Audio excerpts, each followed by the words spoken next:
The crystal chandeliers scattered prisms across the marble floor, each light fragment a tiny star in this galaxy of wealth I didn't belong in. My black cocktail dress, the only decent thing in my wardrobe, felt suddenly cheap against my skin, the polyester blend an imposter among silks and cashmeres. I tucked a strand of hair behind my ear, my fingers trembling slightly as I clutched my champagne flute, the bubbles inside more confident than I could ever be. "Smile," Lisa whispered beside me, her elbow gently nudging my ribs. These people can smell fear. My childhood friend had dragged me here as her +1, insisting I needed to network after losing my job at the downtown cafe last week. What she really meant was that I needed to find a rich husband, or at least a generous lover, to solve my mounting debt problems. "I don't belong here," I murmured, taking a sip of champagne that cost more than my monthly rent. The liquid was crisp, almost bitter against my tongue, like the reality of my circumstances. "Nobody knows that except you," Lisa replied, her eyes scanning the room hungrily. She'd always been beautiful in that effortless way. Golden hair, blue eyes, and the kind of confidence that money buys. "Besides, Stella, you look gorgeous tonight. That dress makes your eyes look like emeralds."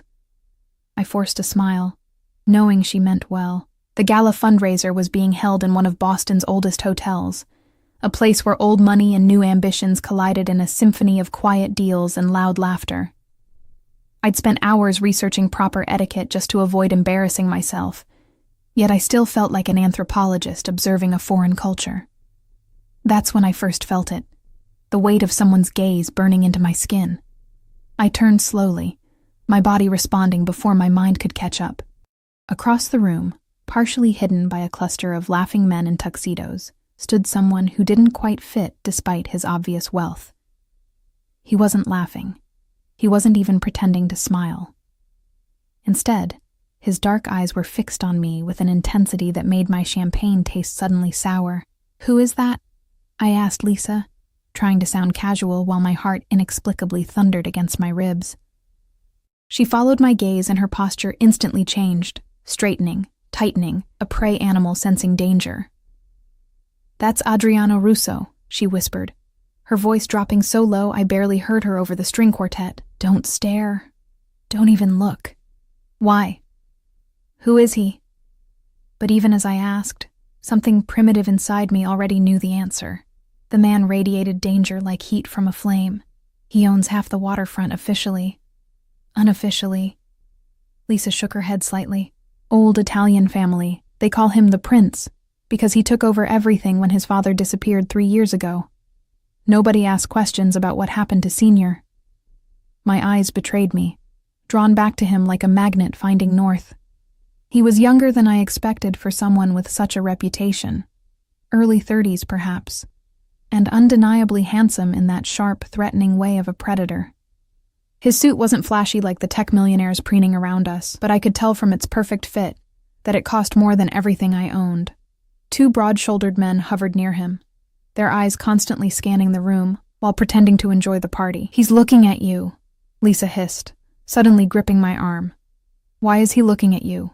"I don't know," I whispered back, a strange heat crawling up my neck. "I've never seen him before." "Well, he's coming over. I'm getting another drink."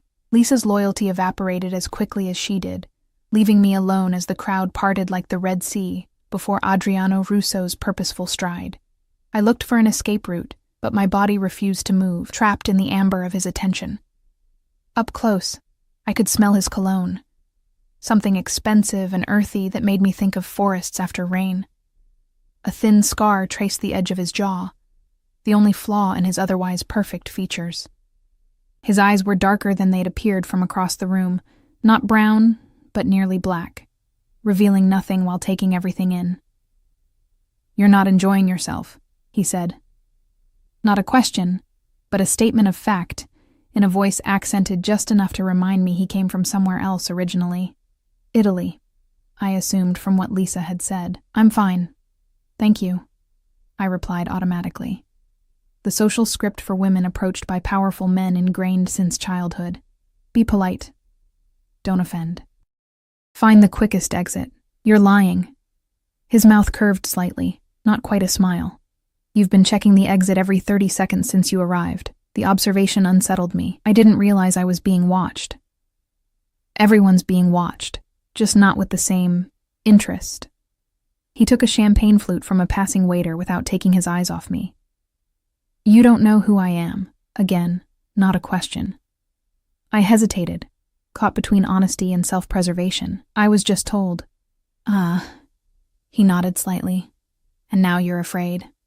Should I be? The words escaped before I could stop them, and I immediately regretted the boldness born from my nervousness. Instead of anger, amusement flickered across his face, softening its hard edges momentarily. Most people are. You're Stella? The fact that he knew my first name sent alarm bells ringing through my mind. How do you... I make it my business to know who attends these events, he interrupted smoothly, especially when they're as out of place as you are. I'm sorry if I'm not meeting the dress code, I replied, embarrassment and defiance warring within me. That's not what I meant. He stepped closer, and I resisted the urge to step back. You're not calculating the net worth of everyone you speak to. Your smile earlier, the only genuine one I've seen tonight, was for the elderly coat check attendant, not for anyone who could advance your social standing. I swallowed hard, unnerved by his observations. I should find my friend. She's at the bar, flirting with Senator Williams' son. He's engaged to the Thompson heiress. But I doubt that concerns her. His words were delivered without judgment, merely stating facts. You don't know anything about her, I defended weakly, though part of me wondered if he was right. I know everything about everyone in this room. It's how I stay alive. He offered his hand suddenly. Dance with me. It wasn't a request so much as a foregone conclusion. Every instinct told me to refuse, to mumble an excuse and flee. Yet beneath the fear bubbled something darker and more dangerous, curiosity. I'm not a very good dancer, I admitted, staring at his outstretched hand. I am. The simple confidence in those two words pulled at something deep within me. I placed my hand in his, and his fingers closed around mine with surprising gentleness. The contrast between his touch and the power he exuded made me shiver slightly. He guided me toward the dance floor where couples swayed to a waltz I didn't recognize. One of his guards, because that's what they were, I realized, not friends or associates, moved to follow, but Adriano dismissed him with a slight shake of his head. His hand settled at the small of my back, warm through the thin fabric of my dress. Follow my lead, he murmured close to my ear, his breath stirring loose strands of my hair. And I did. For someone with his imposing presence, he moved with unexpected grace, guiding me effortlessly across the floor. I felt the stares around us, the whispers behind manicured hands, the sudden attention of a room full of people who'd previously looked through me as if I were glass. They're wondering who you are, he said, reading my thoughts with unsettling accuracy. And what are you telling them? I asked, finding my voice again. His lips brushed against my temple, not quite a kiss. That's entirely up to you. The cryptic response hung between us as the music swelled. His thumb traced small circles against the bare skin of my back, each touch sending electric currents up my spine. I should go, I said after the song ended, reality intruding on whatever strange spell had momentarily captured me. You haven't told me why you're here. His hand remained on my back, guiding me toward the terrace doors instead of returning to the main room. My friend Lisa invited me. I glanced back, searching for her familiar blonde head in the crowd, but she was nowhere to be seen. Lisa Montgomery doesn't do anything without ulterior motives. The casual way he dismissed my only friend here sent a chill through me. Outside, the night air was crisp with early autumn, the garden below twinkling with strategic lighting that made the manicured hedges look like something from a fairy tale. Boston's skyline glittered beyond, reminding me how far I was from my tiny apartment in Dorchester. Do you know Lisa well? I asked, wrapping my arms around myself against the chill. Before he could answer, he was shrugging out of his jacket and placing it over my shoulders in one fluid motion. The weight of it, the residual warmth, the scent of him enveloping me, it was all overwhelmingly intimate. Thank you, I murmured, clutching the edges of the expensive fabric. I know her father's gambling debts, Adriano replied, answering my earlier question. I know he borrowed money from people he shouldn't have. I know he's desperate to marry her off to someone wealthy enough to solve his problems. I stared at him, the implications slowly dawning. And you think she brought me here as… what? A distraction? His expression hardened slightly. I think Montgomery would sell his own daughter to keep his kneecaps intact. Bringing your beautiful friend as bait for his creditors would be nothing to him. That's a horrible thing to say. The truth often is. He leaned against the stone balustrade, studying me. Why did you really come tonight, Stella? I told you. Lisa invited… The real reason. His tone brooked no evasion. I sighed, suddenly tired of pretending. I needed a night away from reality, from past due notices and job rejections and wondering how I'm going to make rent next month. I shook my head, embarrassed by my honesty. Stupid, right? Thinking I could escape my problems by playing dress-up for one night. Something shifted in his expression. A softening around the eyes, perhaps. Not stupid. Human. A comfortable silence settled between us as we looked out over the garden. The string quartet's music drifted faintly from inside, a soundtrack to a moment that felt increasingly surreal. Come with me, he said suddenly, straightening up. Where? Somewhere more interesting than this charity facade. He offered his hand again, and I hesitated longer this time. I don't even know you. You know exactly who I am, he countered.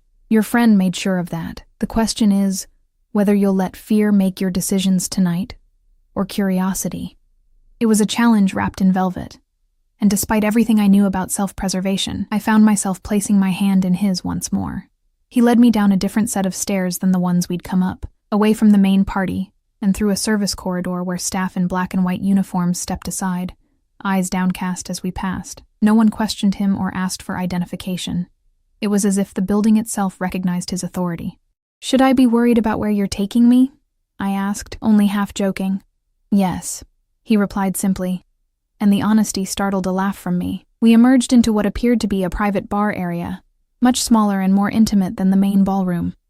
Only about a dozen people occupied the space, all men except for 2 women draped in diamonds who looked bored with their companions. The room fell silent as we entered, all eyes turning to Adriano, and then, with undisguised curiosity, to me. Boss, one man acknowledged, rising slightly from his seat until Adriano waved him back down. He guided me to a corner booth, his hand never leaving the small of my back. The possessive gesture wasn't lost on the room's occupants, whose expressions ranged from surprise to calculation to barely concealed envy. Whiskey, he told the bartender who appeared instantly at our table. And for the lady? Just water, please, I said, aware that I needed my wits about me. Bring the Macallan 25, Adriano amended, dismissing the bartender with a nod. As the man hurried away, I became acutely conscious of my surroundings. The subtle power dynamics playing out around us, the deference shown to Adriano, the assessing looks directed at me. These are your… colleagues? I asked carefully. Some business associates, some enemies pretending to be friends. His casual honesty was disarming. None worth introducing to you. The drinks arrived with remarkable speed. The amber liquid in Adriano's crystal tumbler caught the light as he raised it slightly in my direction before taking a sip. I watched his throat work as he swallowed, aware that my fascination with him was growing more dangerous by the minute. Do you make a habit of this? I asked, taking a sip of water. Rescuing women from boring parties? I've never done this before, he said, his intensity returning full force, which is why they're all watching. They're wondering what makes you special. I glanced around and found he was right. Eyes darted away as my gaze met theirs. And what does make me special? I asked, genuinely curious. Before he could answer, a commotion at the entrance drew our attention. Lisa stumbled in, clearly having had more champagne since I'd last seen her. She was clutching the arm of a young man I didn't recognize, her laughter too loud for the subdued atmosphere. Her eyes widened when she spotted me. Stella, there you are. I've been looking everywhere. She started toward our table, but the young man pulled her back, whispering urgently in her ear as he stared at Adriano with naked fear. Adriano didn't acknowledge them, instead turning his attention fully back to me. An old friend of yours. Since elementary school, I admitted. Though sometimes I wonder if we've grown too far apart. People reveal their true nature under pressure, he said, watching as Lisa and her companion retreated hastily from the room. You learn quickly who stands beside you and who runs. The words hit closer to home than he could know. My ex-boyfriend had vanished the moment I'd lost my job, and my mother had stopped answering my calls when I couldn't lend her money anymore. Loyalty had proven a rare commodity in my life. Is that what you're doing? I asked boldly. Putting pressure on me to see my true nature? A genuine smile crossed his face, transforming his features from handsome to breathtaking. Perhaps I'm allowing you to see mine. The room seemed to recede around us, the background noise fading as our conversation intensified. He asked about my life, real questions that required real answers.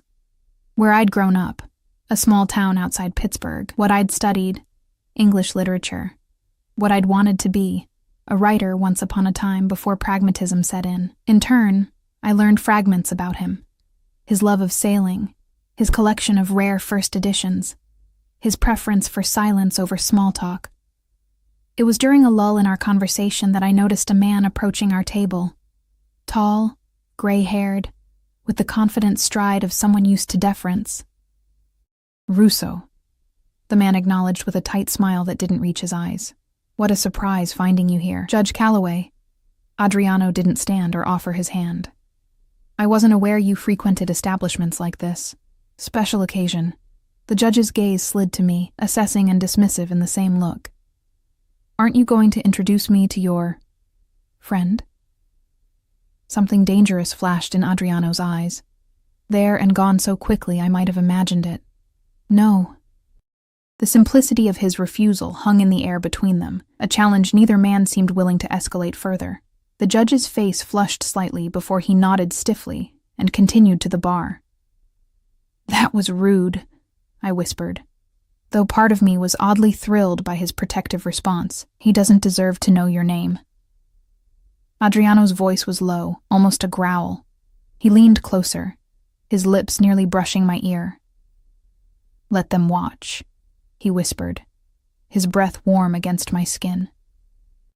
They'll learn you belong to me. The possessive declaration should have sent me running.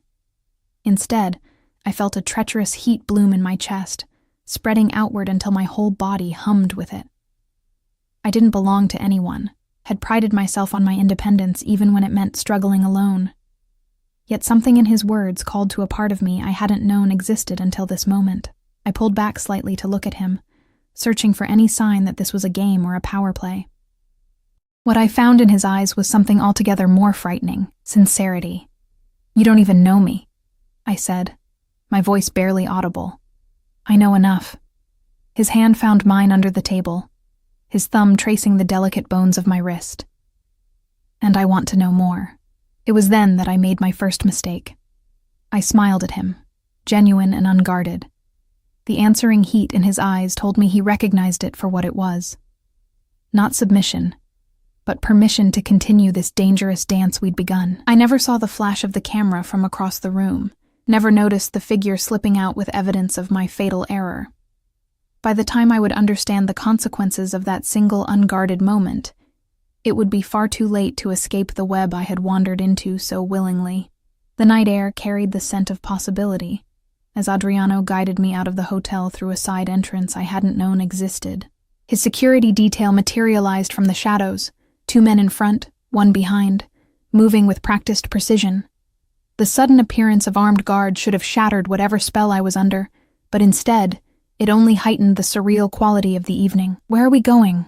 I asked, as a sleek black Bentley pulled up to the curb. The driver emerged silently, opening the rear door with a slight bow toward Adriano. To dinner, he replied simply, his hand on my lower back as he guided me into the vehicle. Unless you're not hungry? My stomach answered for me with an embarrassing growl. I hadn't eaten since lunch, a sad peanut butter sandwich at my kitchen counter. Too nervous about the gala to manage anything else. I'll take that as a yes, Adriano said, his lips quirking into that almost smile that made my pulse quicken. The interior of the car was all buttery leather and polished wood, the partition between us and the driver already raised for privacy. As we pulled away from the curb, I realized I was still wearing his jacket, the expensive fabric pooling around me like a shield. "I should give this back," I said, starting to shrug it off. "Keep it." His eyes tracked the movement, something possessive in his gaze. "It suits you." I settled back, letting his scent envelop me. "You do this often? Whisk women away from parties to mysterious destinations?" "You're still afraid of me." Not answering my question, but making an observation. "I'm cautious," I corrected. "There's a difference." He leaned back against the leather seat, studying me in the dim glow from passing streetlights. "Tell me something true, Stella. Something you've never told anyone." The request was so unexpected that I laughed nervously. That's quite a demand from someone I just met. "We're beyond social conventions, don't you think?" He gestured to the car, to the night around us, to the improbable reality of me sitting beside him. "Give me something real." I considered deflecting again, but found myself wanting to answer honestly. "I'm terrified of ending up like my mother," I said finally. Alone at 60, working 2 jobs to make ends meet, wondering where her life went wrong. The admission hung in the air between us, more revealing than I'd intended. "What happened to her dreams?" he asked, his voice gentler than I'd heard it before. "She put them aside for a man who didn't deserve her." I twisted my hands in my lap. "He left when I was 7. She never recovered. Not her heart, not her finances." Adriano was quiet for a moment, absorbing this. "And that's why you guard your independence so fiercely." It wasn't a question, but I nodded anyway. "Your turn. Something true." I expected resistance, but he answered immediately. "I never wanted this life, my father's empire, the family business." His gaze turned to the window, his reflection ghostly against the glass. "I studied architecture in Milan. I wanted to build things that would last centuries." "What happened?" "My father was murdered by his oldest friend." The bluntness of his statement stole my breath. "I came home for the funeral and never left. Some choices aren't really choices." The car slowed, turning into a narrow alley behind what appeared to be a restaurant. The driver opened Adriano's door first, then circled to my side. As I stepped out, I realized we were in the North End, Boston's Italian district. "My grandfather opened this place in 1956, Adriano explained, guiding me toward a nondescript door with no sign or marking. "It's not in any guidebooks." Inside, the restaurant was a time capsule. Red leather booths, white tablecloths, candles flickering in amber glass holders. A silver-haired man rushed forward, embracing Adriano with obvious affection. "Adriano, è passato troppo tempo." The older man stepped back, his eyes widening as they fell on me. "E chi è questa bella signorina?" "Uncle Marco, this is Stella," Adriano said, his hand finding the small of my back again. "Stella, my godfather and the best chef in Boston." Marco's weathered face split into a broad smile as he kissed both my cheeks. "Any friend of Adriano's is family here." He lowered his voice conspiratorially. "He never brings women to my restaurant. You must be special." I felt heat creep up my neck. "It's lovely to meet you." Marco led us to a secluded corner booth, shooing away the menus a waiter tried to bring. "I will take care of everything," he insisted before disappearing into the kitchen. The restaurant was half full, couples lingering over wine, a family celebrating at a large round table, a few solitary diners at the bar. None of them paid us any attention, though I noticed Adriano's security had taken up positions at strategic points around the room. "Your godfather seems nice," I said, unfolding the heavy linen napkin across my lap. "He helped raise me after my mother died." Adriano accepted a bottle of wine from a sommelier who appeared and vanished with silent efficiency. "Cancer, when I was 12. Marco was the one who taught me to sail, to cook, to appreciate books beyond their covers. The wine, a rich red that tasted of cherries and earth, loosened something in both of us. As plates of food arrived without being ordered, delicate fried artichokes, handmade pasta with truffles, tender veal that melted on my tongue, our conversation flowed more easily. I told him about my struggle to find work in publishing, my failed relationship with a boyfriend who couldn't handle my financial stress, my small apartment with the leaking ceiling that the landlord refused to fix. In turn, He shared fragments of his life, his travels, his continuing passion for architecture, his loneliness at the top of an empire he'd inherited rather than chosen. With each revelation, the caricature of the dangerous Mafia boss began to blur at the edges, revealing the complicated man beneath. "You're not what I expected," I admitted, accepting a spoonful of tiramisu he offered across the table, an unexpectedly intimate gesture. "What did you expect? Someone colder, more calculating."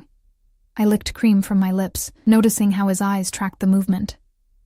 "Less human?" he supplied. I nodded. "Lisa made you sound like some kind of monster." Something shadowed his expression. "Make no mistake, Stella. I've done things that would terrify you. I've had to become what circumstances demanded." "Then why show me this side of you?" The question had been building all evening. He reached across the table, his fingers tracing the inside of my wrist where my pulse jumped beneath his touch. "Because from the moment I saw you, I knew you were different. A light in a dark room." The intensity of his gaze made it difficult to breathe.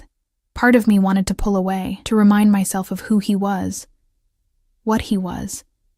But another part, a stronger part, wanted to lean into his touch, to see where this impossible night might lead. Our moment was interrupted by the buzzing of his phone. He checked it, his expression hardening instantly into the mask of authority I'd glimpsed earlier. "I need to take this," he said, sliding out of the booth. "I'll be right back." As he stepped outside, Marco appeared at my table with a glass of limoncello. "So," he said, settling into the seat Adriano had vacated, "how did you meet our boy?" "Just tonight, actually," I admitted. "At the Hawthorne Charity Gala." Marco's eyebrows shot up. "Tonight? Mamma mia. The way he looks at you." He shook his head in wonder. "I haven't seen that look since he was a young man before all this." He gestured vaguely, encompassing Adriano's current life. "What was he like? Before, I mean." Marco's eyes grew distant with memory. "Passionate. Always sketching buildings, bridges. He was going to change the skyline of every city he touched." He sighed deeply. His father's death broke something in him. He did what duty demanded, but the light went out of his eyes. Marco patted my hand. "Until tonight, perhaps." Before I could respond, Adriano returned, his expression controlled, but tension radiating from him like heat. "I'm sorry," he said, placing a hand on Marco's shoulder. "We need to leave. There's a situation that requires my attention." Marco stood, embracing Adriano again. "Don't be a stranger, filio mio." He turned to me, taking both my hands in his. "And you, Bella Stella, come back soon. With or without him." He winked, kissing my cheeks again. Outside, the night had turned colder, or perhaps it was just the shift in Adriano's demeanor that chilled me. His security detail was more alert now, hands hovering near concealed weapons. "I should take you home," he said, his voice distant as he helped me into the car. Disappointment washed over me, sharper than I'd anticipated. "Of course. You have business to attend to." He slid in beside me, giving the driver an address I hadn't provided. "How do you know where I live?" I asked, alarm cutting through the pleasant haze of wine and good food. "I had you looked into while we were at the gala." He stated it as if it were the most natural thing in the world, standard procedure when I meet someone new. "That's..." I searched for a word that wouldn't offend him. "Invasive." "It's necessary." His expression softened slightly. "I apologize if it makes you uncomfortable, but in my world, trust requires verification." "And what did your verification tell you about me?" I wasn't sure I wanted to know the answer. "That you're exactly who you present yourself to be. 27 years old, graduate of UMass Boston, former editorial assistant at Beacon Press until their downsizing last year. Since then, barista at Cafe Luna, now unemployed after their closure."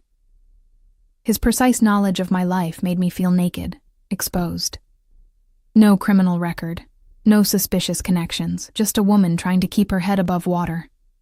The car turned onto my street in Dorchester, a world away from the luxury we'd been surrounded by all evening. I was acutely aware of the peeling paint on my triple-decker, the broken concrete steps leading to the front door, the security light that had been burned out for months. "This is me," I said unnecessarily as we pulled up to the curb. Adriano surveyed the building, his expression unreadable. Let me walk you to your door. That's not necessary. It wasn't a question. He was already out of the car, extending his hand to help me. We climbed the stairs to the 3rd floor in silence, my awareness of him heightened in the confined space of the stairwell. At my door, I fumbled with my key, suddenly nervous. Thank you for tonight, I said, turning to face him. It was unexpected. In a good way, I hope. His voice had dropped lower, his body close enough that I could feel the heat radiating from him. I'm still deciding, I answered honestly. Something like admiration flickered in his eyes. Most people tell me what they think I want to hear. I'm not most people. No, he agreed, reaching up to tuck a strand of hair behind my ear. You're not. The gesture was tender, almost reverent, at odds with the power I knew he wielded. His fingers lingered against my cheek, and I found myself leaning into his touch, my body betraying my better judgment. I'd like to see you again, he said. It wasn't really a request, but it wasn't quite a command either. In the space between, I found room to breathe, to consider. I don't think that's wise, I said, even as every cell in my body screamed the opposite. Wisdom is overrated. His thumb brushed across my lower lip, sending electricity down my spine. Tomorrow night, I'll send a car. I haven't agreed, I reminded him. But you will. The certainty in his voice should have angered me, but instead, it made my heart race faster. Before I could formulate a response, he leaned in, his lips brushing my cheek just beside the corner of my mouth. Not quite a kiss, but a promise of one. Good night, Stella, he murmured, his breath warm against my skin. I stood frozen as he descended the stairs, only releasing my held breath when I heard the front door close behind him. With trembling hands, I unlocked my apartment and stepped inside, leaning against the closed door. The contrast between the evening I'd just experienced and my cramped apartment was jarring. The peeling wallpaper, the secondhand furniture, the stack of unpaid bills on the kitchen counter. All harsh reminders of reality after the fairy tale of the night. I was still wearing Adriano's jacket, I realized. Slipping it off, I held the expensive fabric to my face, inhaling his scent one last time before carefully hanging it on the back of a chair. Common sense told me to never see him again, to return his jacket via courier with a polite note declining further contact, to run as far as possible from a man who represented a world of danger I couldn't begin to comprehend. Instead, I found myself moving to the window, watching as his Bentley pulled away from the curb. Just before it disappeared around the corner, I saw the flash of another car's headlights switching on, pulling out to follow at a discreet distance. A chill ran through me that had nothing to do with the draft from my poorly sealed windows. I wasn't the only one watching Adriano Russo tonight, and something told me the other observers didn't have his best interests at heart. I stepped back from the window, drawing the threadbare curtains closed. As I did, my phone chimed with a text message from an unknown number. Sweet dreams, Stella. The car will come at 8. I should have been frightened by how easily he'd gotten my number, should have been outraged at his presumption. Instead, I felt a treacherous thrill as I typed a single word in response, okay. The reply came immediately, good girl. I fell asleep that night still tasting wine on my lips, still feeling the phantom touch of his fingers against my skin, still hearing his whispered words. Let them watch. They'll learn you belong to me. I didn't yet understand how prophetic those words would prove to be. The next morning dawned gray and drizzly, matching my mood as reality reasserted itself. In the harsh light of day, the previous night seemed like a dream, or a momentary madness. What had I been thinking? Agreeing to see Adriano again? A man who had me investigated within hours of meeting me. A man who, by his own oblique admission, had done things that would horrify me. I spent the morning alternating between practical tasks, sending out job applications, calling about an overdue electric bill, and glancing at my phone, half expecting to see a message canceling tonight's plans. Part of me hoped he would, the more sensible part. At noon, my doorbell rang. No one ever visited me unannounced. Cautiously, I peered through the peephole to see a delivery man holding a large white box. Delivery for Stella Bennett, he called through the door. I opened it cautiously. That's me. Sign here, please. After I scrawled my signature, he handed over a box so light I wondered if it was empty. Back inside, I set it on my kitchen table and lifted the lid. Nestled in tissue paper was a dress. Deep emerald green silk that slipped through my fingers like water. Beneath it lay a matching pair of heels and a small velvet jewelry box containing teardrop emerald earrings that caught the dim light of my apartment and transformed it into something magical. A small card rested at the bottom, in strong, slashing handwriting, for tonight. Though you would look beautiful in anything. Or nothing. A heat flooded my face at his boldness. I should return it all. Should text him immediately to cancel. Should listen to every warning bell clanging in my head. Instead, I found myself lifting the dress, holding it against my body as I looked in the mirror.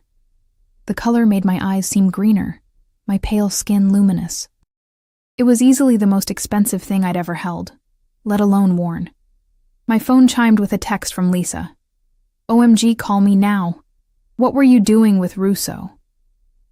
I ignored it, setting the phone face down on the counter. Whatever interrogation she had planned would have to wait. I wasn't ready to explain something I didn't understand myself. As evening approached, anxiety and anticipation battled within me. By 7, I was dressed in Adriano's gifts, my hair swept up to showcase the earrings, my makeup subtle but deliberate. I hardly recognized my reflection. The woman staring back at me looked confident, elegant, worthy of a night on the arm of someone like Adriano Russo. It was all an illusion, of course. Beneath the silk and jewels, I was still the same struggling, unemployed woman with mounting debts and dwindling options. But for tonight, at least, I could pretend to be someone else. At precisely 8 o'clock, my phone chimed with a text. Your car is waiting downstairs. I took a deep breath, picked up my small clutch, and headed out the door, unaware that I was walking toward a point of no return. The car waiting for me wasn't the Bentley from last night, but a sleek Aston Martin with tinted windows. The driver, different from yesterday but with the same vigilant eyes, opened the door without a word. As I slid into the buttery leather seat, I was surprised to find Adriano himself waiting inside, his dark gaze traveling over me with undisguised appreciation. You look stunning, he said, his voice low and intimate in the confines of the car. Thank you for the dress. I smoothed the silk over my knees, hyper-aware of his presence beside me, and the shoes, and the earrings. It was too much. It wasn't nearly enough. He reached across the space between us, his fingers grazing the emerald at my earlobe. They match your eyes perfectly. The simple touch sent electricity through me. He was dressed immaculately in a charcoal suit that emphasized the breadth of his shoulders, a faint shadow of stubble darkening his jaw. The effect was devastating. Where are we going tonight? I asked, trying to regain my composure. My home. He watched my expression carefully. For dinner. Nothing more than you're comfortable with. The idea of seeing where he lived both thrilled and terrified me. His home would reveal more about him than our carefully orchestrated evening at the restaurant. It would be stepping further into his world. A world I still knew almost nothing about. You seem nervous, he observed as the car pulled away from the curb.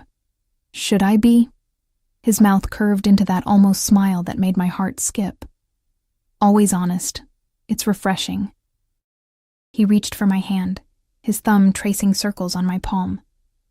No harm will come to you in my home, Stella. You have my word.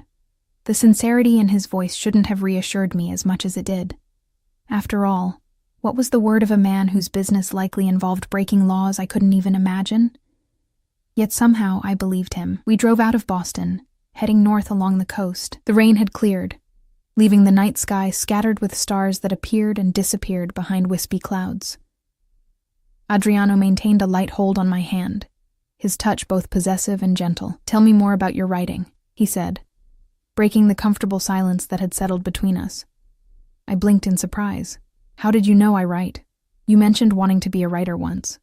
I assume that means you still write, even if it's not your profession. His observation was unnervingly accurate. I do, I admitted. Nothing worth reading. Just stories I work on late at night when I can't sleep. What kind of stories? I hesitated. unused to discussing my private creative outlet. Reimagined fairy tales mostly. Darker versions where the princess saves herself. Interest flickered in his eyes.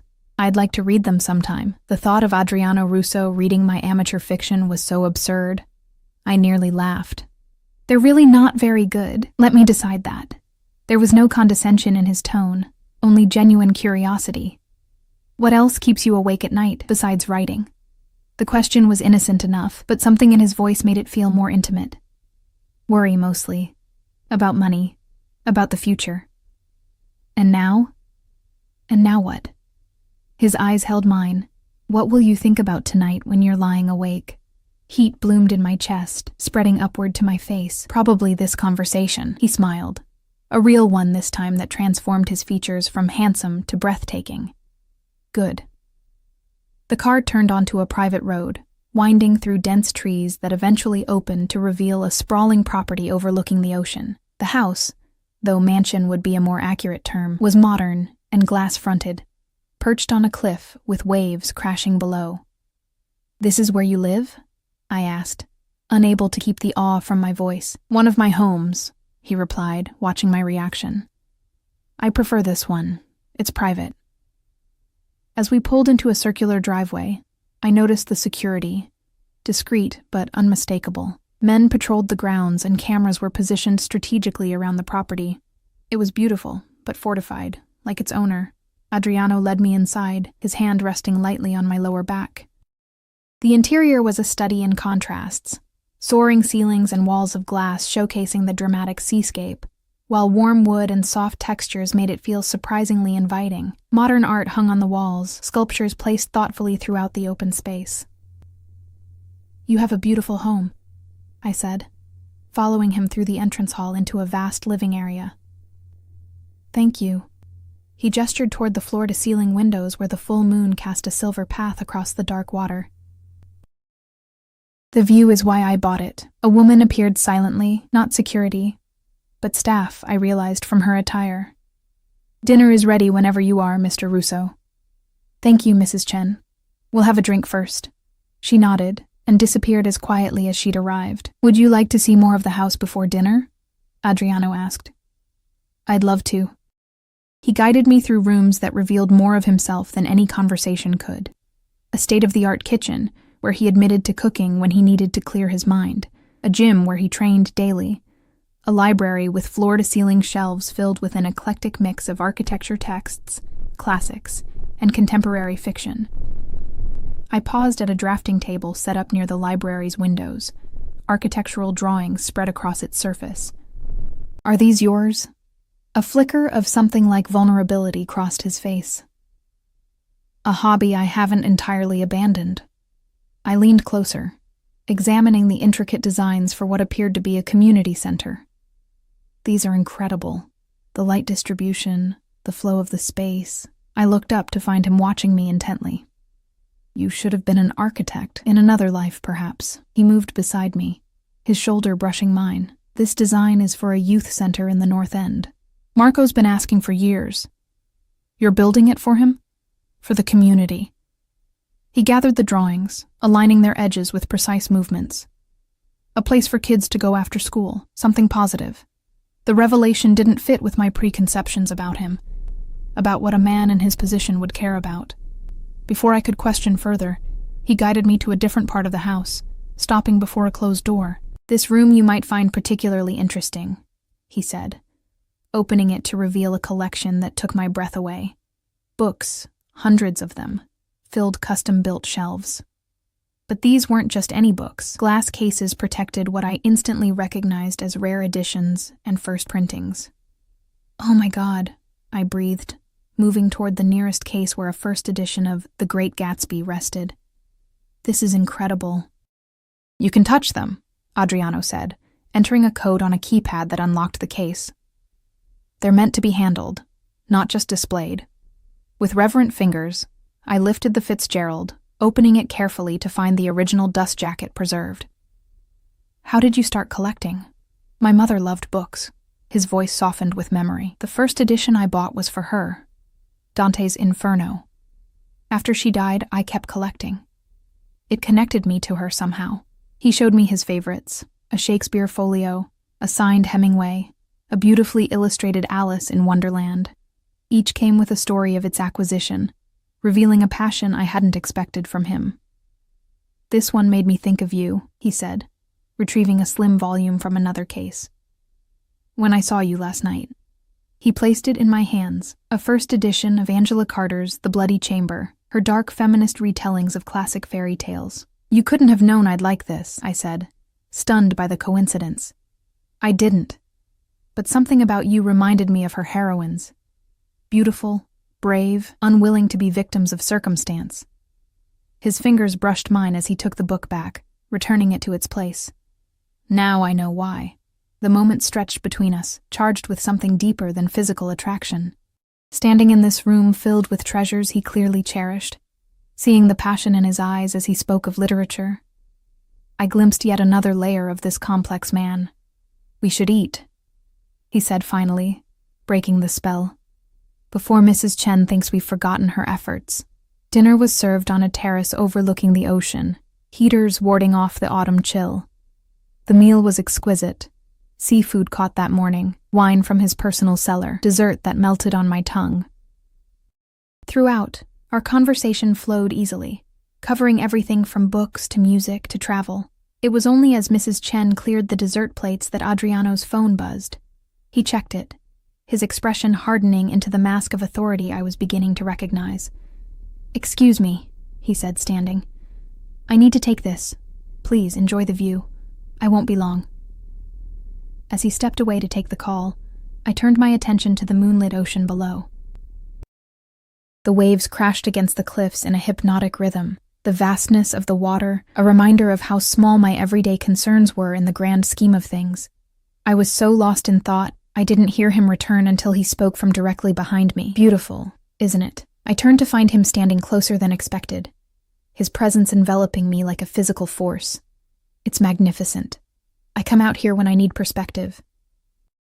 His eyes were darker than usual, troubled by whatever the call had contained. "The ocean doesn't care about our problems. It's been here long before us, and will remain long after. Is everything okay?" I ventured, unsure if I had the right to ask. He considered me for a moment before answering. "There's a situation developing with a rival organization. Nothing for you to worry about." The casual reference to what must be another crime family sent a chill through me, a stark reminder of who he really was beneath the cultured exterior. "Does it bother you?" he asked, reading my expression with unsettling accuracy. What I do? I couldn't lie. Not when he was looking at me like that. Yes. It should bother anyone.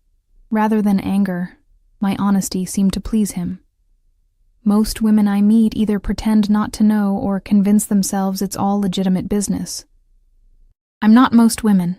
No," he agreed, stepping closer until I could feel the heat radiating from his body. "You're not." His hand came up to cup my cheek, his touch so gentle it made my heart ache. "I should send you home," he murmured, his thumb tracing my lower lip. "Before I do something we might both regret. Is that what you want?" My voice was barely audible over the sound of the waves below. "What I want," he said, his eyes never leaving mine, "is to keep you, to make you mine in every way possible." The raw honesty in his voice sent heat spiraling through me. "But what I want doesn't matter. What do you want, Stella?" The question hung between us, weighted with possibilities. I knew what the sensible answer was. To thank him for dinner, return to Boston, and never see him again. To run as far as possible from a man who represented a world of danger I could scarcely comprehend. Instead, I found myself rising on my toes, closing the distance between us until my lips brushed his. "This," I whispered against his mouth. "I want this." Something broke in him then, a restraint he'd been maintaining since we met. His arms encircled me, pulling me against the hard length of his body as his mouth claimed mine in a kiss that was both tender and demanding. I melted into him, my hands finding their way to his shoulders, his neck, his hair. When we finally broke apart, both breathing hard, his eyes had darkened to obsidian. "Be very sure, Stella," he warned, his voice rough with desire, "because if we start this, I won't let you go easily." The possessiveness in his tone should have frightened me. Instead, it sent a thrill of excitement through my veins. I'm sure. He took my hand, leading me through the house to a wing we hadn't visited earlier. His bedroom was as I might have expected. Spacious, masculine, dominated by a massive bed facing the same ocean view. But I had little time to observe the details before his mouth was on mine again, his hands roaming my body with increasing urgency. We fell onto his bed in a tangle of limbs and half-removed clothing, the silk of my dress sliding against the crisp cotton of his shirt. His lips traced a burning path down my neck, across my collarbone, to the swell of my breasts above the dress's neckline. "You're even more beautiful than I imagined," he murmured against my skin, his accent thickening with desire.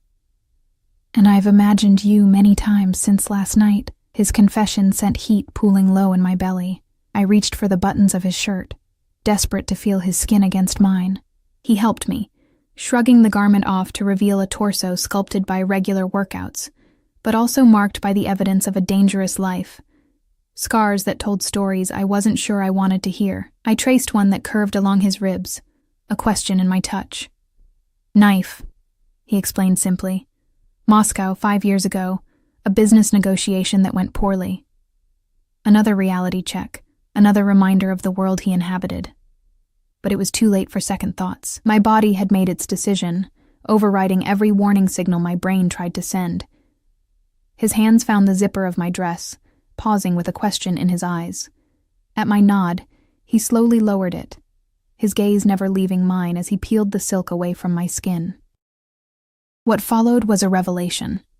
A man known for violence touching me with exquisite tenderness, a man accustomed to taking whatever he wanted, asking permission with every caress. A man surrounded by luxury savoring me as if I were the most precious thing he'd ever held. Afterward, as we lay tangled in his sheets, my head resting on his chest, his fingers tracing idle patterns on my bare back, a contentment unlike anything I'd ever known settled over me. It was dangerous, this feeling. More dangerous than his world, his enemies, his business. This sense of belonging, of rightness, when everything logical told me I should feel the opposite. "What are you thinking?" he asked, pressing a kiss to my temple. "That I should be terrified right now." But I'm not. His arms tightened around me. "Good. There's nothing to fear from me, Stella. Not ever." I believed him, God help me. Despite everything I knew about him, everything I still didn't know, I believed him. Sleep claimed me eventually, cradled in the arms of a man who had killed, who had built an empire on violence and fear, who had whispered against my skin that I belonged to him, as if it were an irrefutable fact of nature. I woke to sunlight streaming through windows that had been clear the night before, but were now partially frosted for privacy. Adriano was gone, but a note rested on his pillow. "Business that couldn't wait. Mrs. Chen will make you breakfast. The car will take you home whenever you're ready. I'll call you later." And next to the note lay a small velvet box. Inside was a delicate gold chain with a pendant, a tiny key inlaid with diamonds so small they caught the light like dewdrops. I held it up, watching it spin in the morning light, a key. The symbolism wasn't lost on me, though I wasn't sure what door it was meant to unlock. His heart, his world, or the cage he was building around me that I was walking into willingly. I showered in his enormous bathroom, borrowed one of his soft t-shirts, and made my way downstairs where Mrs. Chen was indeed waiting with coffee and a breakfast spread that could have fed 10 people. "Mr. Russo said you might want to go home to change before your lunch," she said, pouring me coffee exactly as I liked it, a detail Adriano must have shared. "Lunch?" I repeated, confused. "With Mr. Russo's sister," she clarified, as if this were perfectly normal. "The car will take you home and then to Bella Rosa at 1 o'clock. A sister. I hadn't known he had one, and apparently I was meeting her today. The casual way they were folding me into Adriano's life made my head spin. "I should probably call him," I said, reaching for my phone only to realize it wasn't with me. "Mr. Russo left this for you," Mrs. Chen said, producing my clutch from the previous night. "He had to leave quite suddenly. There was an incident that required his immediate attention, The bland way she referenced what could only be something illegal or violent was unsettling. How many incidents had she witnessed or heard about in her time working for him? I checked my phone to find 3 missed calls from Lisa and a text from an unknown number that I assumed was Adriano's. "Good morning, beautiful. Sorry to leave. Some business came up that couldn't wait. My sister Bianca is looking forward to meeting you at lunch. She won't bite, I promise. Last night was just the beginning. The presumption that I would simply go along with his plans, meeting his sister without him even present, should have irritated me. Instead, I found myself curious about this woman who shared Adriano's blood. What would she be like? What would she think of me? After breakfast, I changed back into the emerald dress, fastened the key necklace around my throat, and let Adriano's driver take me back to my apartment. The contrast between his oceanfront mansion and my cramped third-floor walk-up had never been more stark. I had just enough time to shower, change into something more appropriate for lunch, and try to process the whirlwind events of the past 24 hours before the car returned to collect me. Bella Rosa was an upscale restaurant in Back Bay, the kind of place where lunch reservations were made months in advance. I was led immediately to a secluded table, where a striking woman with Adriano's dark eyes and sharp features waited.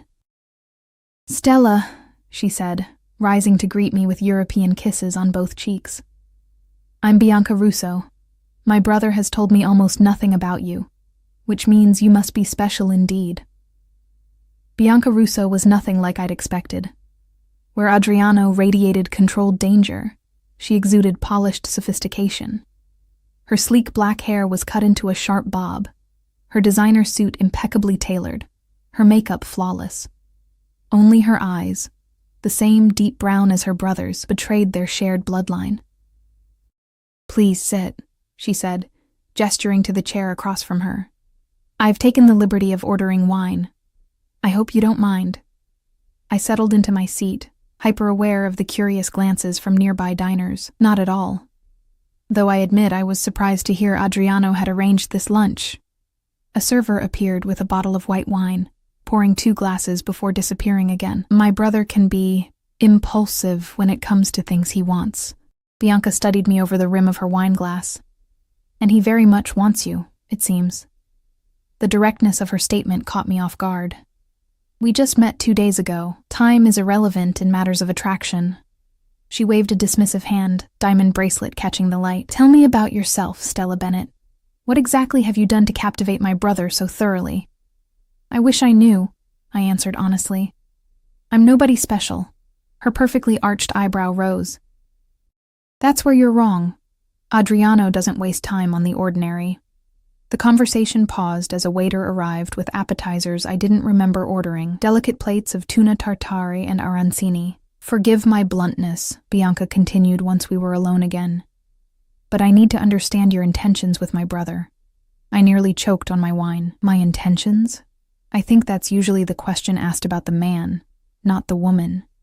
A smile flickered across her face, softening her sharp features momentarily. In normal circumstances, perhaps.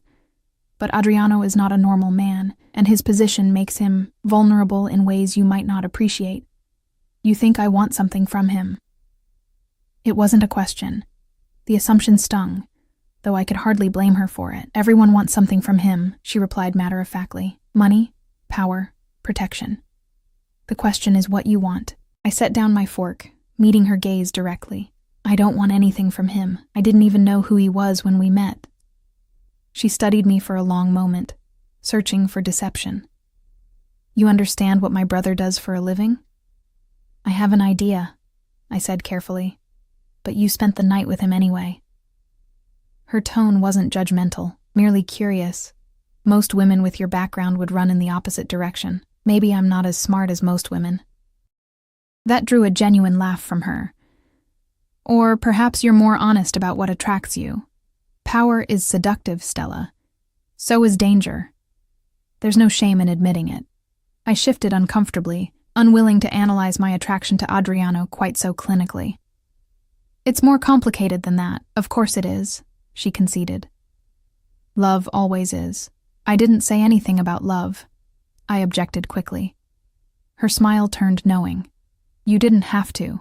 The main courses arrived, seafood risotto for her, mushroom ravioli for me, providing a welcome interruption.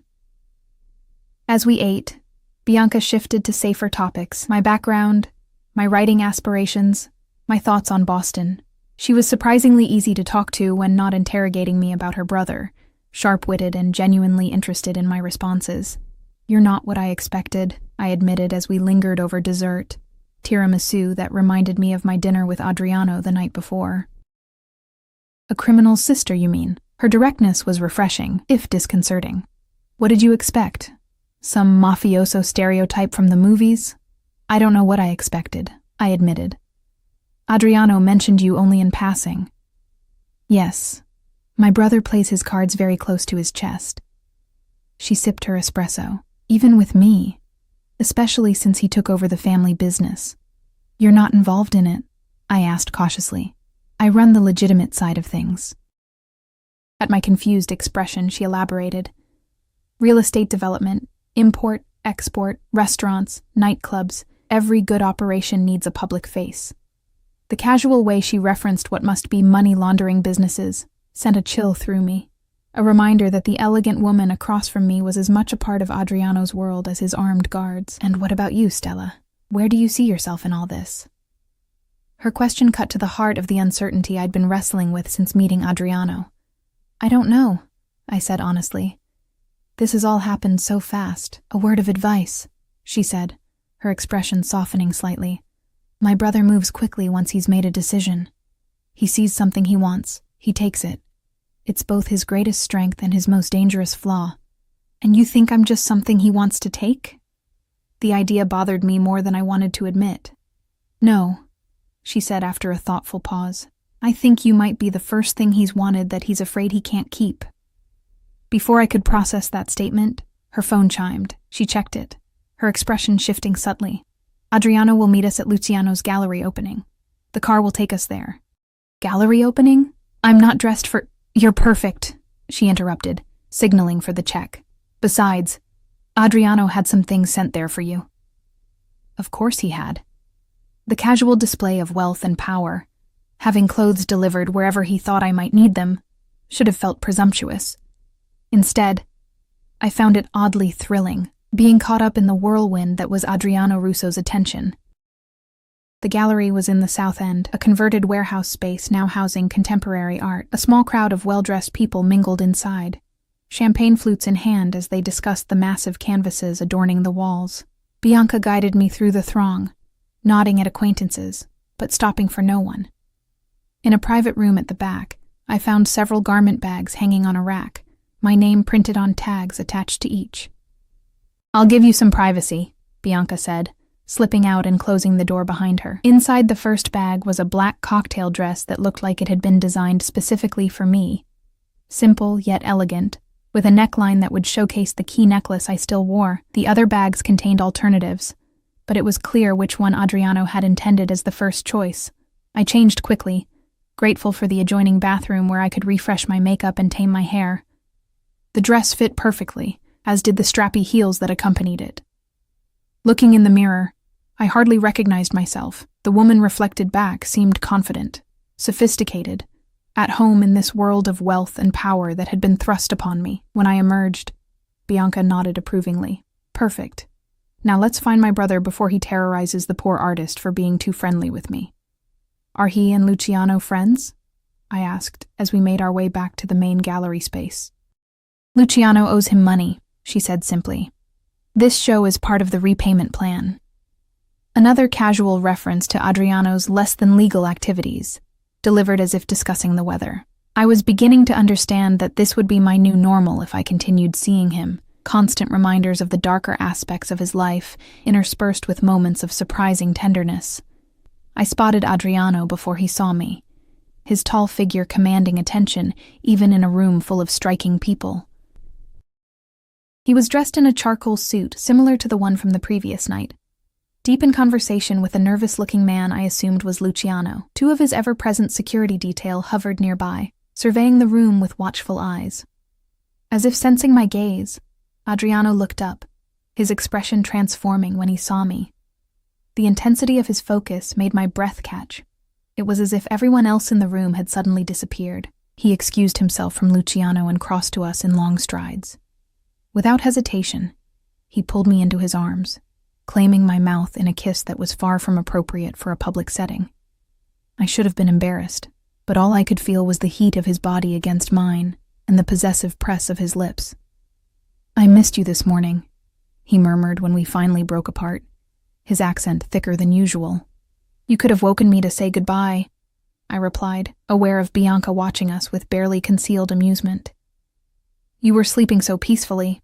His hand settled at the small of my back, a gesture I was beginning to realize was his way of marking territory. "I see you've met my sister. We had a lovely lunch," Bianca said. Very illuminating.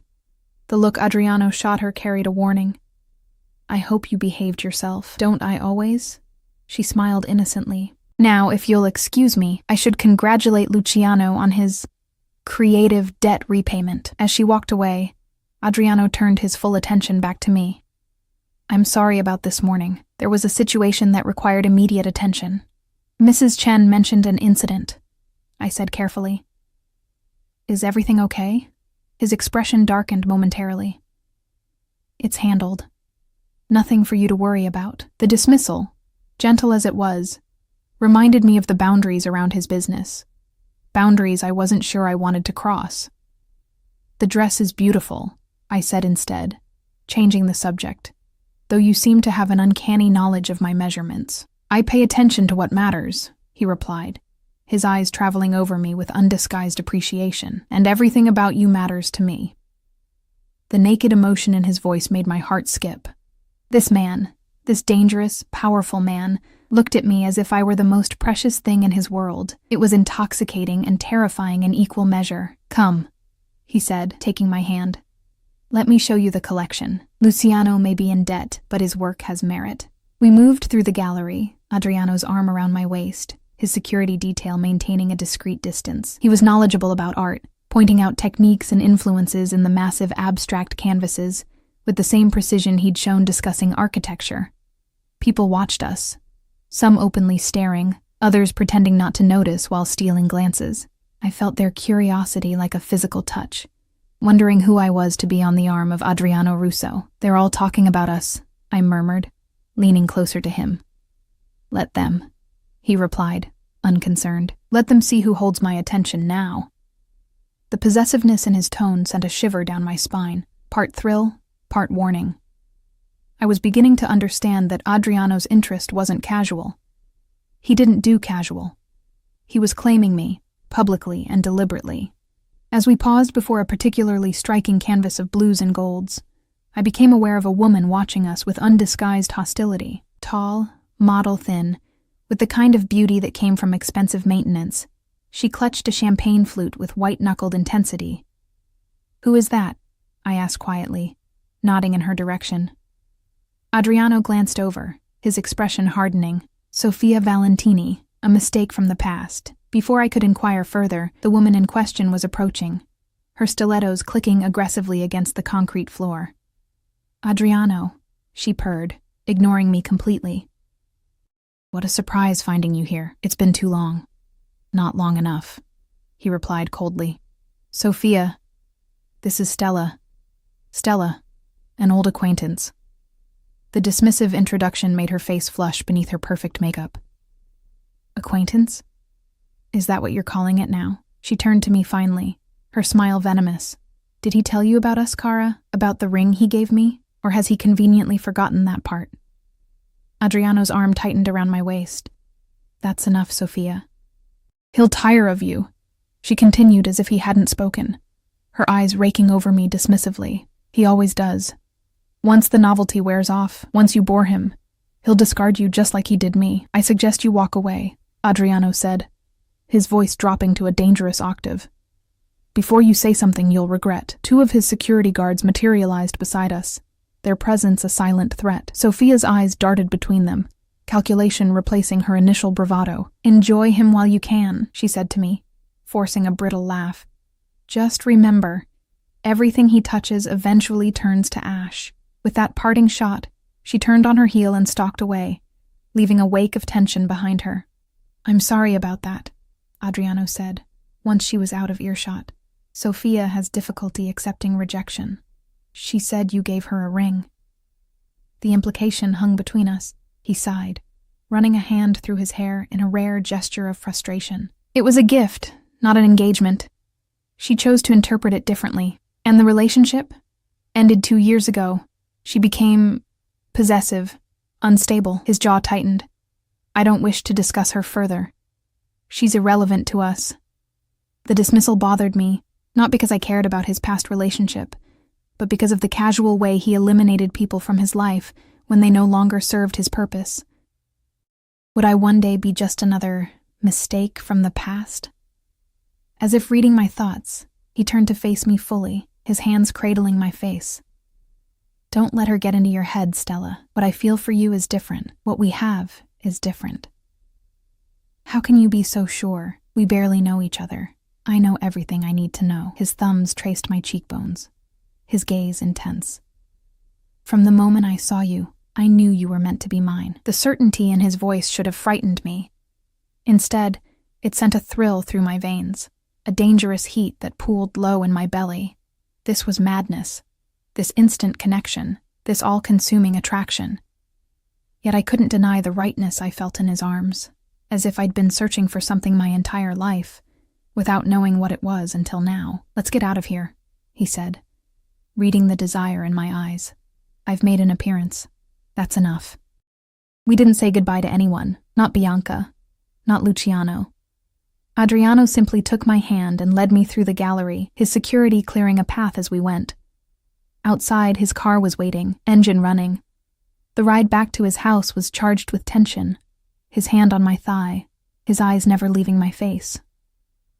We barely made it through the door before he was pressing me against the wall, his mouth hungry on mine, his hands exploring my body with increasing urgency. I thought about this all day, he confessed between kisses, his voice rough with desire. About you in my bed, wearing nothing but that key around your neck. I gasped as his lips found the sensitive spot below my ear. The key? What does it mean?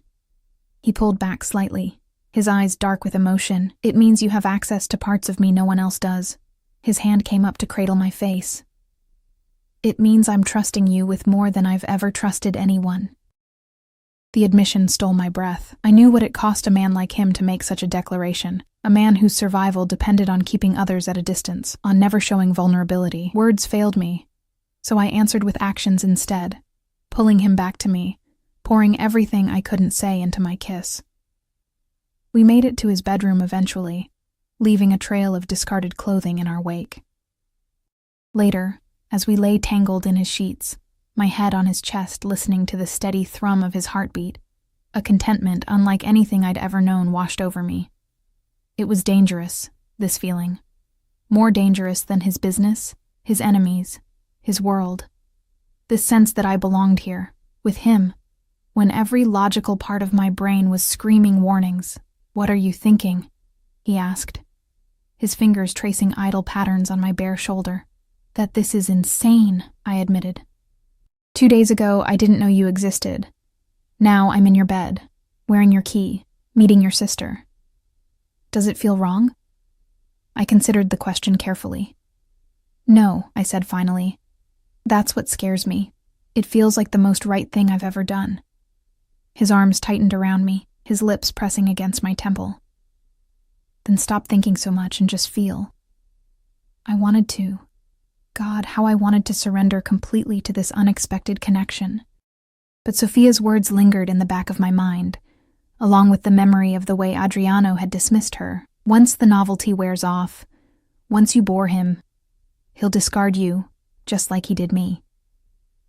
Adriano, I said hesitantly, what do you really want from me? He shifted, propping himself up on one elbow to look down at me. Everything, he said simply. I want everything, Stella. Your days, your nights, your laughter, your tears. I want to be the first person you see in the morning and the last before you sleep. His hand cupped my cheek. I want you to be mine in every way possible. The intensity of his declaration should have terrified me. Instead, it called to something primal within me, a desire to be claimed, to belong, to matter that deeply to someone. You hardly know me, I whispered. I know enough, he insisted. The rest, we'll discover together. I wanted to believe him, wanted to trust that this whirlwind connection was real, that it could last beyond the initial attraction. But life had taught me hard lessons about fairy tales and happy endings. What about your world? I asked. Your business, the danger. His expression sobered. I won't lie to you, Stella. My life comes with risks, but I can promise you this. I will do everything in my power to keep those risks from touching you. His fingers traced the line of my jaw. I protect what's mine. Always.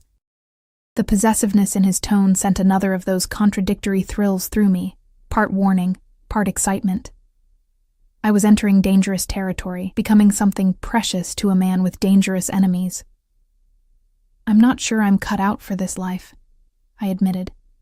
The security, the looking over your shoulder, the not knowing, you're stronger than you think. His faith in me was unwavering, and you won't be alone. I'll be beside you every step of the way. It was a seductive vision, never having to struggle alone again, having this powerful man as my champion and protector. But what would be the cost? What would I have to sacrifice to belong in his world? As if sensing my internal conflict, Adriano pulled me closer, his kiss gentler than before. Don't decide tonight, he murmured against my lips. Just stay with me. The rest will sort itself out. I surrendered to his embrace, pushing my doubts aside for the moment.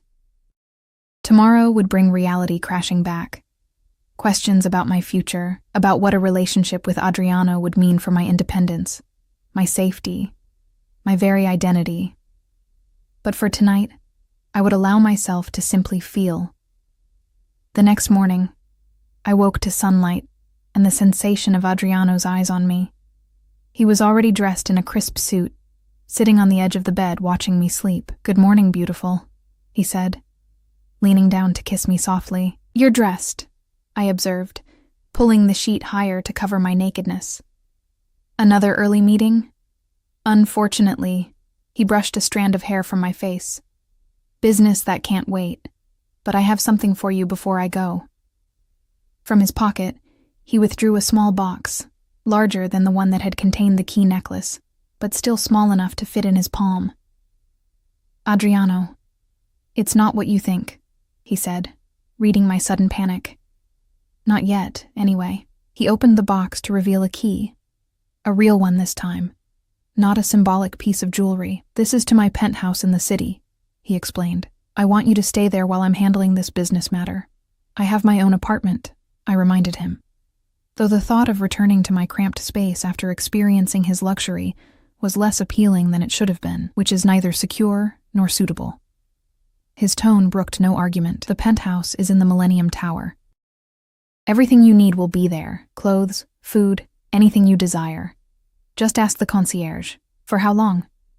A few days at most. His expression softened at my hesitation. Please, Stella. It would ease my mind to know you're somewhere safe. Safe from what? I asked, suddenly alert. Is there something you're not telling me? He hesitated, clearly weighing how much to reveal. The business matter I'm attending to involves some unstable individuals. Until it's resolved, I would feel better knowing you're protected. The reality of his world crashed back like a bucket of ice water.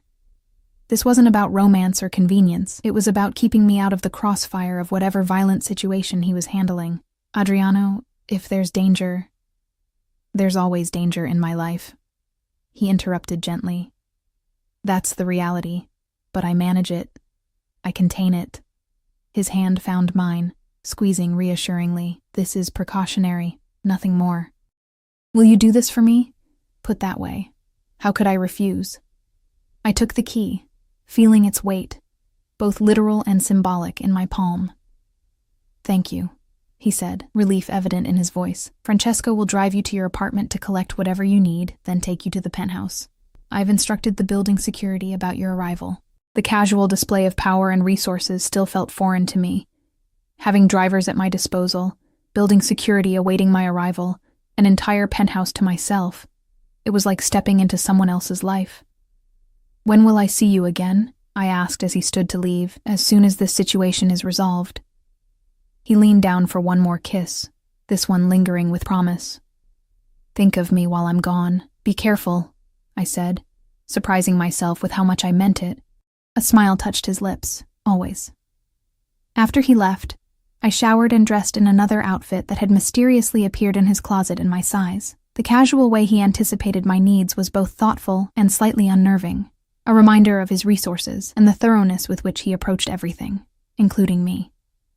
Francesco was waiting with the car when I came downstairs, as silent and vigilant as all of Adriano's security team. We drove to my apartment, where I packed a small bag of personal items, the few things I couldn't bear to be without, including my laptop with my writing and a framed photo of my father before he left. The contrast between my life and Adriano's had never been more stark than when Francesco carried my shabby duffel bag into the gleaming lobby of the Millennium Tower. The concierge greeted me by name, escorting me to a private elevator that required a key card, as well as the physical key Adriano had given me. The penthouse took my breath away, floor-to-ceiling windows overlooking the city, sleek modern furniture, artwork that probably cost more than my entire life savings. It was beautiful but impersonal, lacking the warmth of Adriano's coastal home. In the master bedroom, I found the closet already filled with clothing in my size, everything from casual wear to evening gowns, all with designer labels I'd only seen in magazines. The adjoining bathroom was stocked with high-end toiletries, the kitchen pantry and refrigerator filled with food and wine. It was like stepping into a gilded cage, comfortable, luxurious, but a cage nonetheless. For the first time since meeting Adriano, I felt the full weight of what entering his world might mean, being protected, provided for, but also controlled in ways both subtle and overt. As I stood at the windows looking out at the city below, my phone chimed with a text from him. "Are you settled in? Is everything to your satisfaction?" I typed back, "It's beautiful. Thank you. But it feels strange being here without you." His response came quickly. "I'll be back before you know it. Make yourself at home. Everything there is yours to use. Miss you already." The sentiment made my heart flutter despite my misgivings. 3 days ago, I had been worrying about making rent. Now I was standing in a millionaire's penthouse, wearing clothes that cost more than my monthly salary, waiting for a man who controlled half the city to return to me. It was a fairy tale, and a nightmare rolled into one. Seductive in its promise of security and affection, terrifying in its potential cost to my independence. As I clutched the key he'd given me, both to this apartment and symbolically to his heart, I wondered what doors I was closing by accepting it. 3 days passed in a strange limbo. I wandered the penthouse like a ghost, sleeping in Adriano's bed, using his shower, wearing the clothes he'd provided. My phone remained stubbornly silent except for brief, reassuring texts, always the same message in slightly different words. He was handling the situation, he would return soon, I should stay inside where it was safe. On the second day, a florist delivered an enormous arrangement of blood-red roses with a card that read simply, "Counting the hours until I see you again." On the third day, Bianca called. "He's fine," she said before I could even ask. "But the situation is complicated. He asked me to check on you.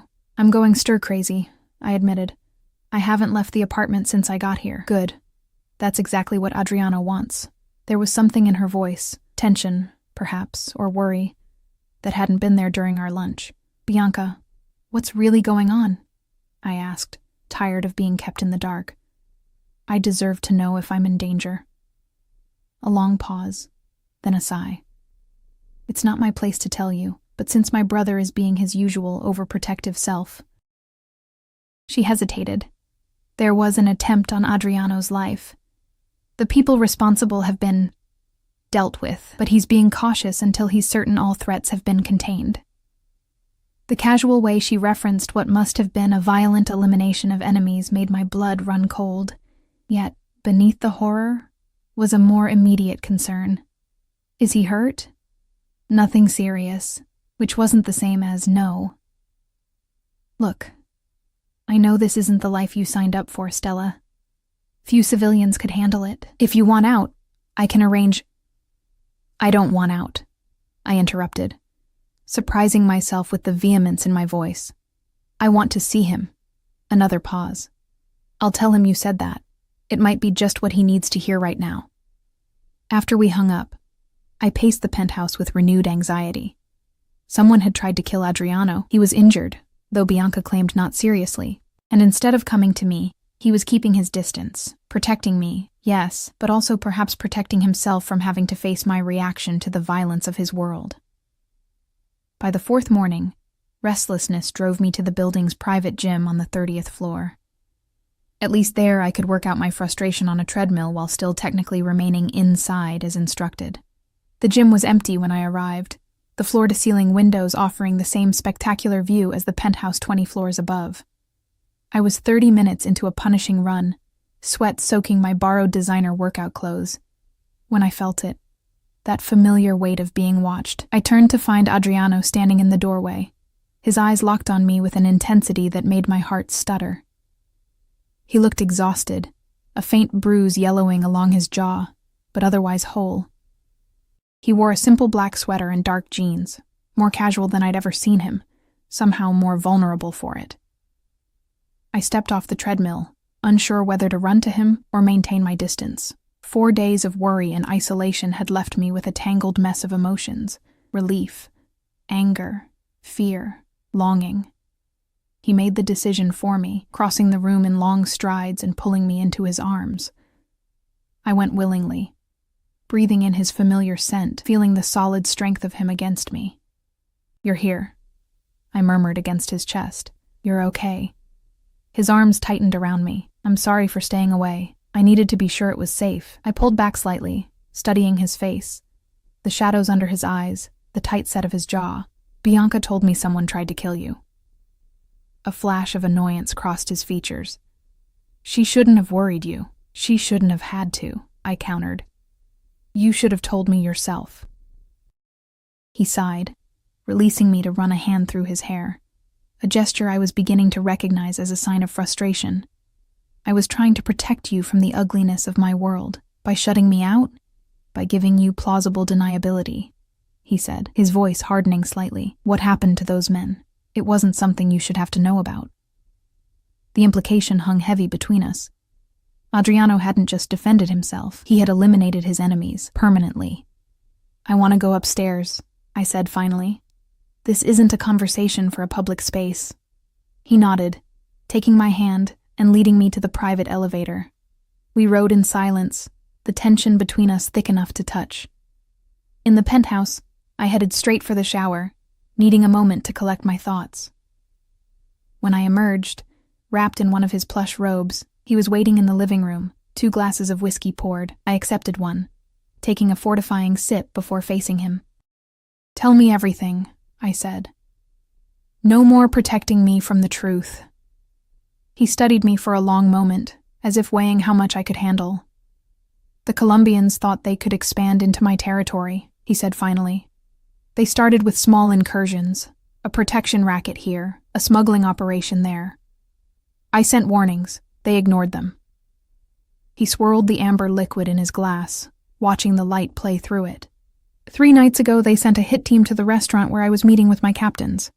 3 men with automatic weapons. His voice was clinically detached, as if describing a business transaction rather than an attempt on his life. My security neutralized 2. The 3rd managed to get off a shot before he was subdued. "That's how you got this," I said, reaching out to gently trace the bruise on his jaw. "Debris from a shattered mirror," he confirmed. "Nothing serious." "And the men who sent them?" His eyes met mine, unflinching.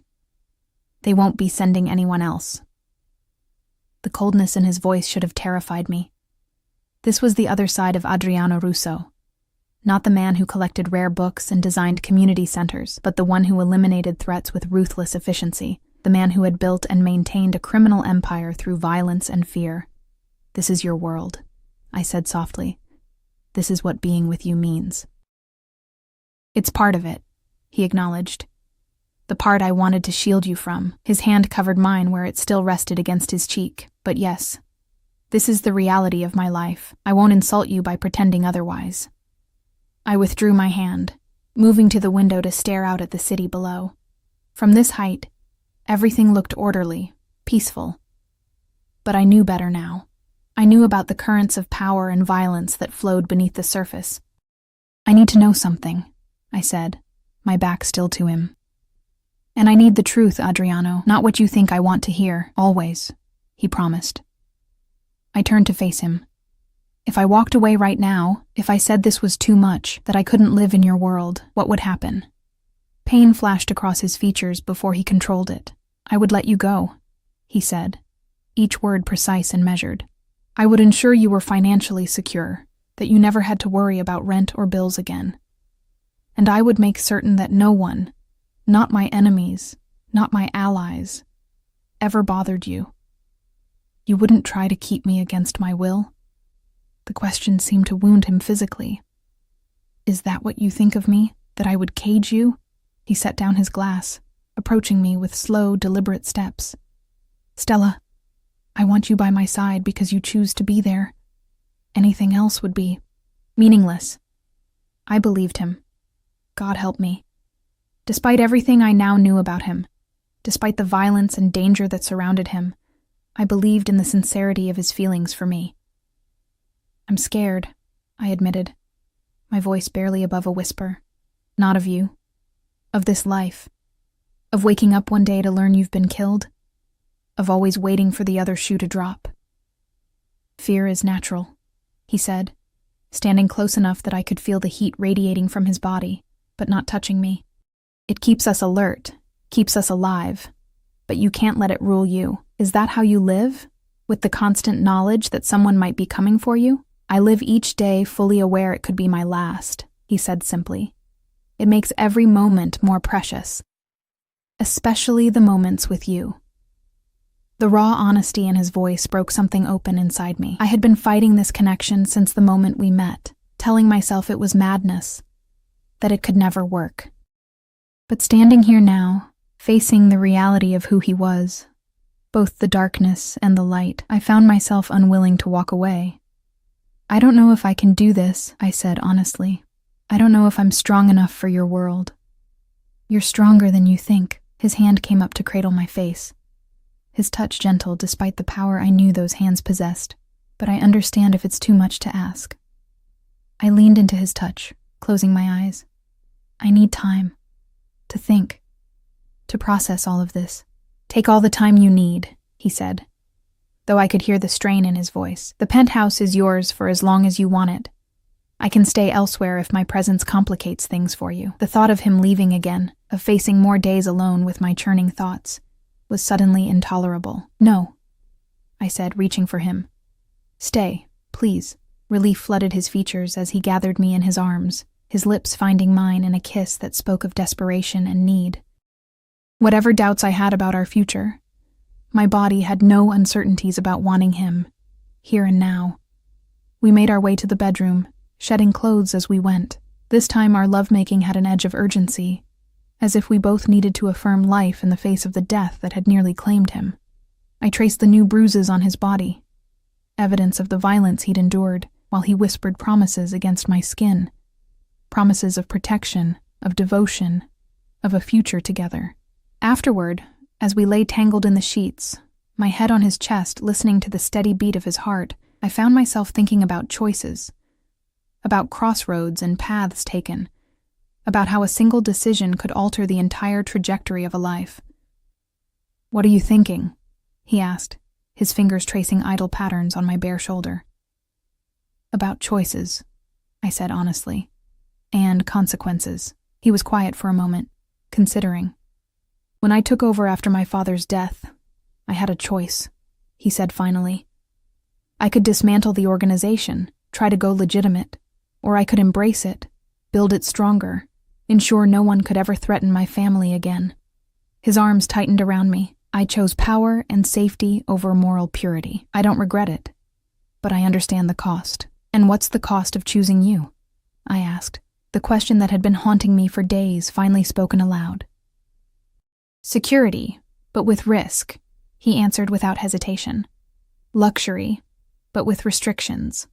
Love, but with the knowledge that my world will always include darkness." His hand tilted my face up to meet his gaze. "I won't lie to you, Stella. Being with me means accepting parts of my life that most people would find unforgivable. The honesty was brutal but necessary. And if I can't accept those parts, Pain flickered in his eyes. Then we say goodbye, and I ensure you never have to worry about money again. I don't want your money, I said immediately. I know. A small smile touched his lips. It's one of the countless reasons I fell in love with you. The word hung in the air between us. Love. He had said it casually, as if it were an established fact rather than a revelation. Love? I repeated, my voice catching. Yes, love. He shifted, propping himself up to look down at me. I've loved you since that first night at the gala, when you looked at me without fear or calculation. When you saw me, really saw me, as more than just my reputation, or my wealth or my power. That's impossible, I protested. You can't fall in love that quickly, can't you? His fingers traced the curve of my cheek. Haven't you felt it too? This connection between us that defies logic or time? I couldn't deny it. From the moment his eyes had found mine across that crowded ballroom, something had clicked into place. A recognition, a sense of coming home I'd never experienced before. I'm afraid to call it love, I whispered. Love makes you vulnerable. It does, he agreed. It's the greatest risk I've ever taken, greater than any business venture or territory expansion. His eyes held mine, unflinching in their intensity. But some risks are worth taking, Stella. In that moment, looking up at this complex, dangerous, tender man who had stormed into my life and upended everything I thought I knew about myself, I made a choice. Perhaps I had made it days ago, in that first dance, or in his library surrounded by rare books, or in his bed with the sound of waves crashing below. I love you too, I said, the words rising from some deep, certain place inside me. God help me, but I do. The smile that broke across his face was transformative, boyish, joyful, without the sharp edges or careful control he usually maintained. He kissed me then, a kiss of such tenderness it made my heart ache. Say it again, he murmured against my lips. I love you, I repeated, finding it easier the second time, more natural. But loving you doesn't mean I've figured out how to live in your world. We'll figure it out together, he promised. Day by day. I don't expect you to change overnight, Stella. I just need to know you're willing to try. I am, I said, surprising myself with how much I meant it. But I need something from you too, anything. Honesty, I said firmly. No more shutting me out to protect me. If we're going to do this, really do this, then I need to know what I'm facing, the good and the bad. He considered this, his expression serious. There are some details of my business that it's safer for you not to know. I'm not asking to be involved in your business, I clarified. I'm asking not to be left in the dark when things affect us, like attempts on your life or danger that might touch me. He nodded slowly. That's fair. No more shutting you out. You'll know the broad strokes, if not every detail. And one more thing, I added. I need my independence. I can't just be kept. I need my own work, my own purpose. A smile touched his lips. I wouldn't have it any other way. Your fire, your determination, they're part of what I love about you. His hand found mine, fingers intertwining. What if I helped you publish your stories? Not by buying a publishing house, he added quickly, but by connecting you with legitimate editors who would judge your work on its merits. The offer was tempting, a door opening to a dream I'd nearly abandoned. You would do that? I would do anything to see you fulfilled, Stella. Your happiness is my happiness now. The sincerity in his voice washed over me like a balm. For so long, I had been alone, struggling against the world with no one in my corner. Now I had this man, this powerful, dangerous, loving man, offering to stand beside me, to support me without diminishing me. So, he said, his eyes searching mine, where do we go from here? I considered the question carefully, weighing all I now knew about him, about his world, about the life we might build together. Forward, I said finally. Together. One day at a time. Relief and joy mingled in his expression. Together, he repeated, sealing the promise with a kiss. 6 months later, I stood in the doorway of Adriano's, our coastal home, watching as he discussed plans with the contractor. The community center in the North End was nearly complete, a project he had thrown himself into with surprising passion once I had encouraged him to reconnect with his architectural roots. Much had changed in those months. I had moved in with him, dividing my time between the coastal house and the city penthouse depending on his business needs. My first collection of reimagined fairy tales had found a publisher, a legitimate one, as Adriano had promised, and early reviews were encouraging. I had met his captains, the men who ran various aspects of his organization. I had attended functions where I was introduced as Adriano's woman, a designation that still made me bristle even as I recognized the protection it afforded me in his world. I had learned to live with the constant security, the awareness of potential threats, the knowledge that the man I loved made decisions daily that existed in moral gray areas I would never fully understand. It wasn't a perfect life. There were arguments, fierce ones, about boundaries and independence, about risks and responsibilities. There were nights I lay awake listening to him take calls in his study, knowing lives hung in the balance of his decisions. There were moments I questioned my own moral compass for loving a man whose power was built partially on violence and fear. But there was love too, deep and unwavering. There was respect, as he supported my writing career without trying to control it. There was partnership, as we navigated the complex reality of our lives together. I was still lost in thought when I felt his arms encircle me from behind, his chin resting on my shoulder. "What's on your mind, my love?" he asked, pressing a kiss to my temple. "Just thinking about how much has changed," I said, leaning back against his solid warmth. 6 months ago, I was worried about making rent. Now I'm helping design a multi-million-dollar community center. His arms tightened around me. "Do you regret it? Any of it?" I turned in his embrace to face him, taking in the features that had become as familiar as my own. The sharp jawline, the penetrating dark eyes, the mouth that could be cruel in business but was only ever tender with me. "No," I said honestly. "It's not the life I imagined for myself. It's more complicated, more dangerous. But it's also more," I searched for the right word, "more everything," he supplied, understanding as he always did. "Yes," I agreed, "more everything." He reached into his pocket, withdrawing a small velvet box that made my heart skip. "I was going to wait until tonight when Marco is hosting that dinner for us. But I find I can't wait any longer." He opened the box to reveal a ring that took my breath away. An emerald surrounded by diamonds. Elegant, yet understated compared to what he could certainly afford. "Stella Bennett," he said, his voice rough with emotion. "You walked into my life like a revelation. You've seen all of me, the darkness and the light, and somehow still chosen to stay. Will you marry me? Be my wife? My partner? My equal in all things?" The sincerity in his eyes brought tears to mine. This was no possessive gesture, no marking of territory. This was a man asking for a commitment of equals, offering his heart with no reservations. "Yes," I said, my voice steady despite the tears. "Yes, I'll marry you." His smile was radiant as he slipped the ring onto my finger, then pulled me into a kiss that promised a lifetime of passion, protection, and partnership. Later that evening, as we celebrated our engagement with Marco, Bianca, and a few trusted members of Adriano's inner circle, I caught my reflection in a window. The woman staring back at me so different from the one who had reluctantly attended a charity gala 6 months before. I wore confidence now like a second skin, my posture straight, my gaze direct. I belonged here, not because Adriano had claimed me, but because I had chosen this life with open eyes. "Happy?" Adriano asked, appearing beside me with 2 glasses of champagne. "Very," I said, accepting a glass and clinking it against his. "Though I still can't believe how much has changed since you whispered, 'Let them watch' in my ear that first night." He smiled, that genuine smile that still transformed his features. "I meant it then, and I mean it now. Let them watch us build something extraordinary together. Let them see what real partnership looks like."